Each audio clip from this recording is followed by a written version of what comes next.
Okay, let's talk about how to calculate minimum project time. Okay, so let's really put this in context.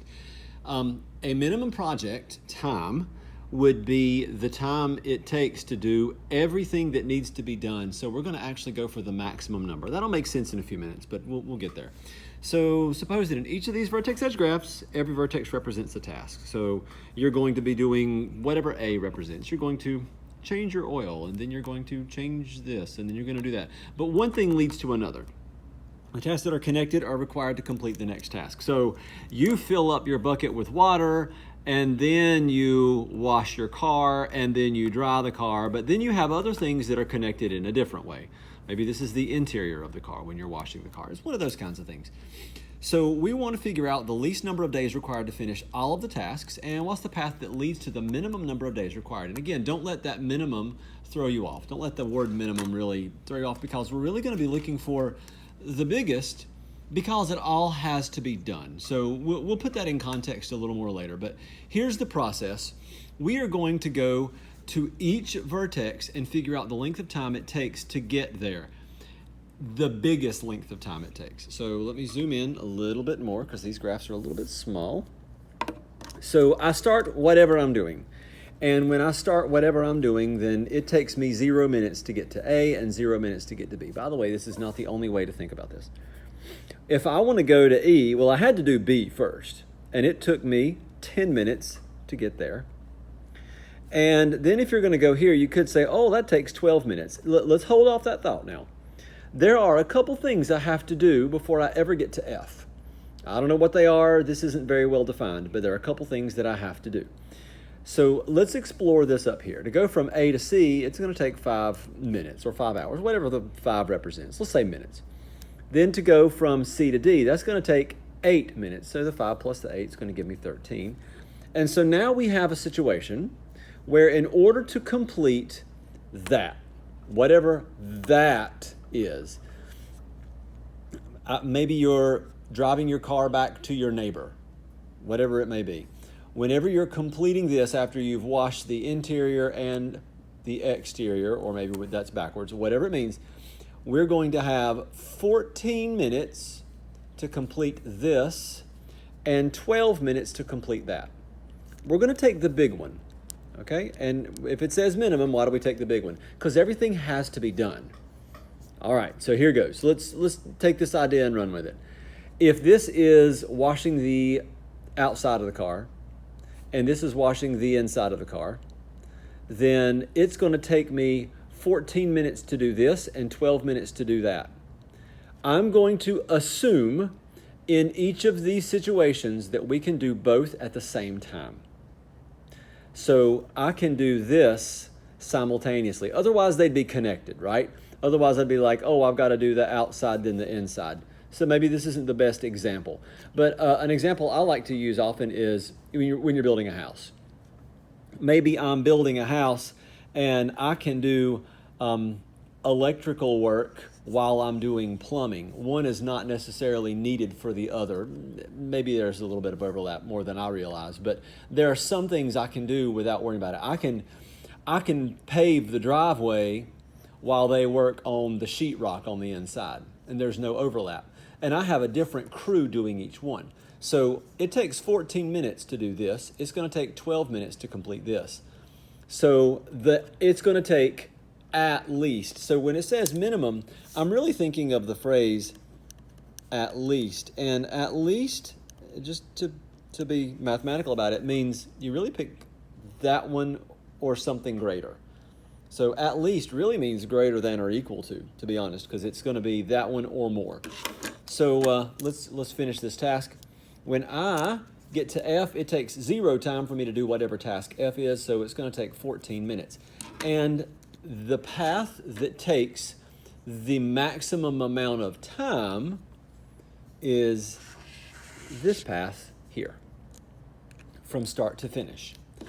So the maximum amount of time was this one, and so that's the minimum length of time spent on this project, because I have to do at least this much. And while I'm doing this, someone else can get this done, right? Okay, so here was your path, A, C, D, F, and the start and finish, but I'm not going to put those. So let's do another one, and if that was confusing, don't panic. It's okay. When we get a real-world example, it'll make a little more sense. So to go from start to A, it's 0. From start to B is 0. And to go from A to C is 5. To go from C to D is 13. We're adding those. To go from C to E is 9, or it's 10. If you have more than one arrow pointing at something, you need to consider all of your options. So it's either 9 or 10. Well, this one's going to be 10. You take the big one. Okay, so we have 12 or 14. 14. Oops, that should go closer to the F. And then 14 plus 0 is 14.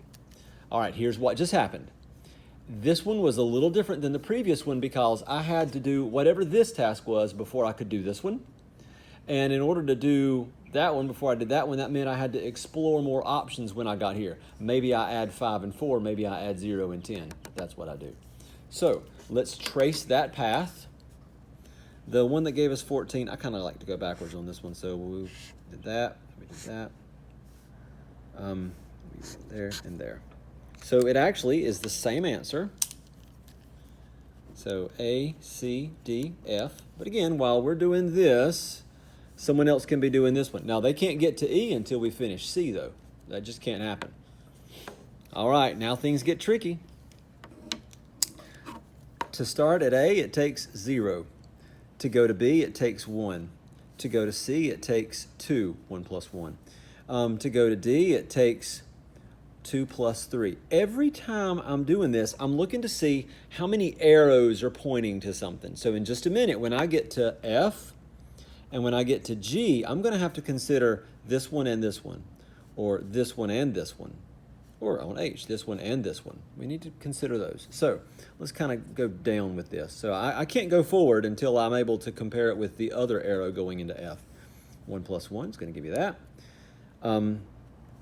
So we could go to G at this point if we wanted to. So let's try it. It's either 2 plus 1 or it's 5 plus 2. It's the big one. Pick the big one because it's going to take at least that long to do that. All right, let's go to F. It's either going to be 5 plus 2 or 2 plus 1. Also 7. Okay, we're going into H now. It's either 7 plus 2 or 7 plus 5. And then it's 12 plus 3. All right, it's going to take 15 minutes to finish this task. Let's trace it. And I like to go backwards when I do that. And in tracing it, that's going to help me find the path that is going to take the longest time, but it's going to take at least that long to do everything. Okay, so let's start at the end. We go back. Now, when I get to this 12, I had to say, whoa, where'd that 12 come from? It came from here. Okay, where did my 7 come from? My 7 didn't come from this. It came from this. Where'd your 5 come from? Where'd your 2 come from? Where'd your 1 come from? There we go. So here's the thing. Whatever this task represents, whatever this path represents in each individual thing, you're washing a car, you're changing your oil, you're building a house, whatever it is, while I have a crew doing this, and this, somebody else can do this one after B gets done. Someone else can do this one after E gets done, right? And while the others are working in the background, the things that will take the longest are getting done, which is our minimum project time. Minimum not meaning the least, but minimum meaning it takes at least that long. Okay, let's do a practical example to drive this point home. We're going to create a vertex edge graph for each of these activities, calculate the minimum time completion, and state the critical path. I'm going to zoom out just a little bit. And we're going to have to basically just build this as we go, so let's do it. Let's start with the word start. Okay, so whenever I do this, I look at a chart like this, and people that do this kind of analysis on tasks build their own little charts. But we're going to take what's been given to us, and we're going to say, okay, what can I do? How can I start this activity? Well, what am I doing? I'm redecorating a room. So what am I going to be doing that I can do without doing anything else? Well, I could paint the woodwork. And I don't have any prerequisite activities. There's nothing I have to do first. So I can paint the woodwork, and that's A. So I can start and go to A. Now, it takes 0 time to start. It's the time it takes to make up your mind. I can also start by assembling the furniture. And when I assemble the furniture, there's nothing I have to do before I assemble the furniture.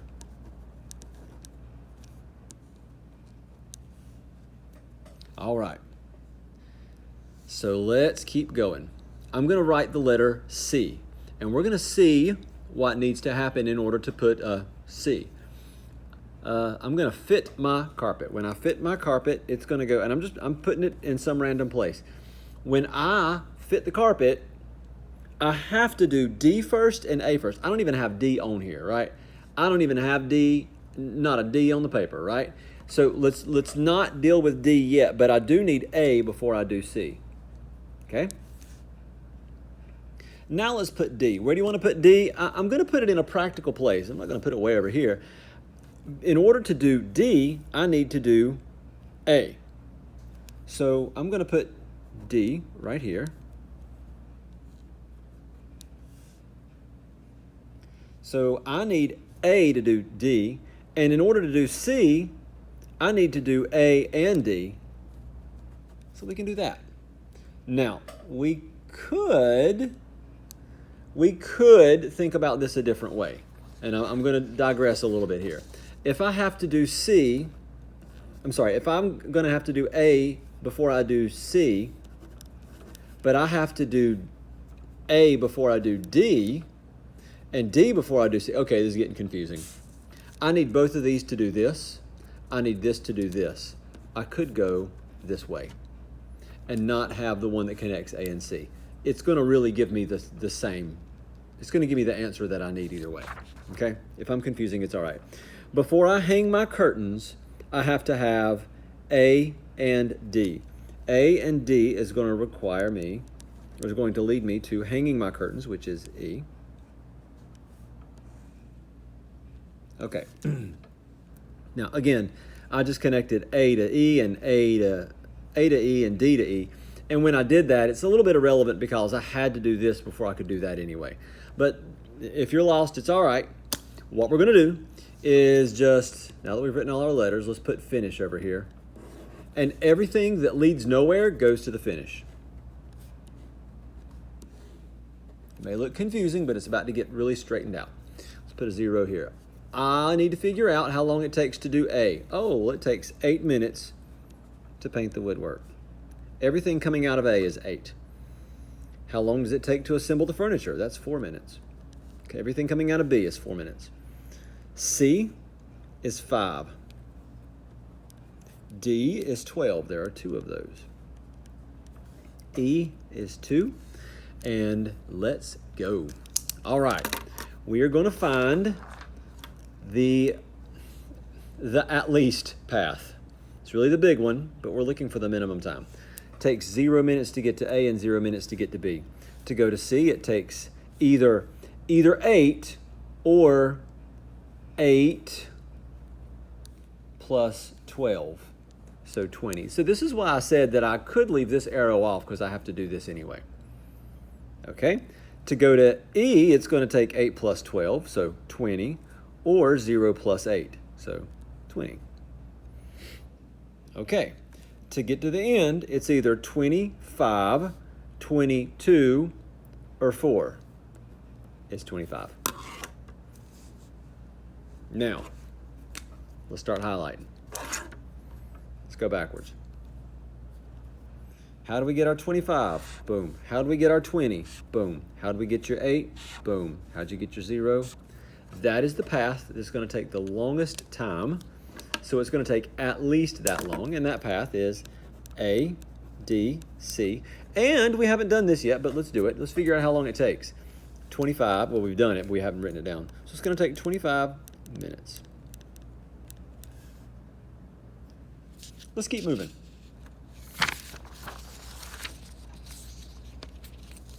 This one, that one's up to you. And actually, I'll go ahead and tell you, if you're going to do this one, it's the exact same graph as that one.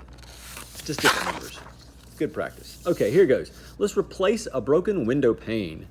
I need to do all these things. Well, let's just get started. Can't even see what I'm writing. There we go. Let's put that there.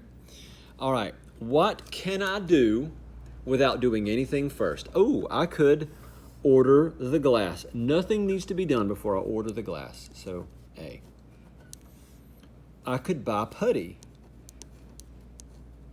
There we go. I have put A and D down. So if you want to, you could be like, check, check. We've dealt with those. And now what I like to do is I like to go in somewhat alphabetical order, somewhat, and just logically think of where it should go. So I'm going to collect my glass. Before I do that, I need to have done whatever A is. Oh, I need to order the glass. I got to order it before I go to the store and pick it up, right? That's what collect means in this context. So I'm going to go to the store and get my glass after I order it.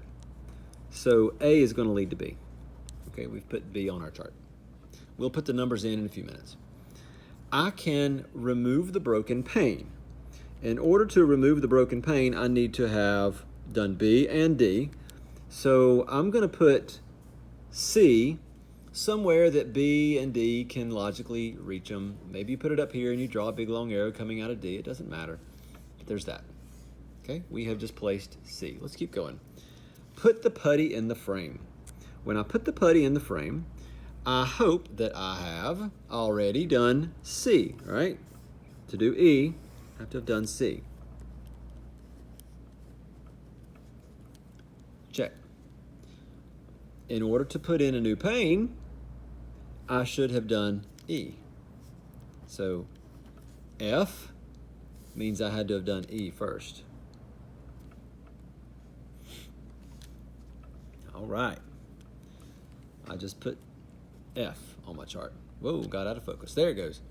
All right, let's put the putty outside and let's smooth it. And that's going to require F to have been done. Okay. So far, so good. H, sweep up the broken glass. I'm going to sweep up the broken glass. I should have done C first. Okay, well, it's not connected to G. It's connected to C. So there's H. So C actually split off.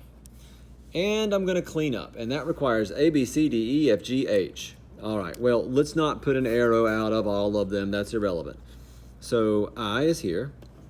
And everything leads to I. So H will lead to I. G leads to I. And then when I'm done, I finish. And I was the only vertex, before I wrote finish, I was the only vertex that didn't go anywhere. So H went to I, G went to I. This is the only one that went nowhere, so that's the only one that goes to the finish. Let's put the numbers in and we'll be done. We've put I in there. Clean up, that takes 5 minutes. H takes 5 minutes. I'm working backwards. C takes 15 minutes, and it takes 15 minutes here. You don't have to do it twice, but once you do it, you're ready to move on to the next thing, but you have two options. D takes 20 minutes. It takes no time to start. There we go. And we can just keep going this way. A takes 10 minutes. B takes 30. Collecting the glass. Got to drive to the store. E takes 3. F takes 2. G takes 10. Let's go. Let's do this. Start at the beginning. It takes 0 time to begin activity A and 0 time to begin activity D. Ordering the glass, buying the putty. Okay. If I go down here, I'd say 0 plus 20 is 20. That's fantastic. But I have no idea what this is going to be. I know it's going to be bigger. I have a 30 right here. So 0 plus 10 is 10. 10 plus 30, 40. 40 or 20. Pick the big one.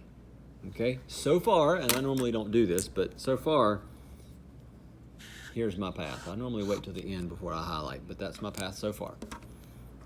Don't know why I did that. So 40 plus 15, 55. 55 plus 5 is 60, but don't do it because maybe this is more than 60. Okay, so let's go up here. 40 plus 15, 55 again. 55 plus 3. 58 plus 2, 60 plus 10, either 70 or 60 is 70. And then 75. Okay, let's start back at the end. Boom. 70 came from this, which came from this, which came from this, which came from this. So while I am ordering the glass, collecting the glass, removing the broken pane, putting the putty in the frame, buying a new pane, putting putty outside and smoothing it and cleaning up, well, while I'm doing this all the way up to cleaning up, somebody else can buy the putty while I'm doing this. Once they have that done, I'm ready for that one. And then someone else can be sweeping up the broken glass, or vice versa. But there can be more than one activity going on some of the time. So here's our path. A, B, C, E, F, G, I. There you go, and it's going to take 75 minutes to do so. And you might say, well, why would I do this before I repair a broken window? I hear you. I wouldn't do this either. But people that are doing major construction projects would have huge things like this, and they would say plumbing, electrical, da-da-da-da, and this one requires this, and this requires this, and what can we do at the same time? And they're coordinating. Contractors would coordinate. This crew is doing the plumbing while this crew does the electrical, and then we're going to pave the driveway while we're doing this work, and then the sheetrock, and the sheetrock has to happen before the painting, and all of that. This is a small example of something that happens on a much larger scale.